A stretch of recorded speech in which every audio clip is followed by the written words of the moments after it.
জীবন মানে সব সময় আলো এবং আনন্দ নয়। কখনো কখনো আমাদের জীবনে চলে আসে কঠিন সময়। তখন আমাদের চারপাশটা মনে হয় ভীষণ অন্ধকার। সেই মুহূর্তে আমাদের মন ভরে ওঠে হতাশায় এবং অজানা শঙ্কায়। কিন্তু মনে রেখো, রাতের গভীরতম অন্ধকারই ভোরের নতুন আলোর আগমনের বার্তা দেয়।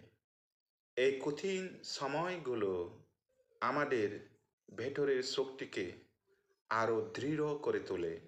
তাই ভেঙে না পড়ে অন্ধকার সময়কে ধৈর্য এবং সাহস দিয়ে পার করো। দেখবে ঠিকই তুমি পৌঁছে যাবে সে আলোর পথে। বাবা তো সাব্বা মঙ্গলম।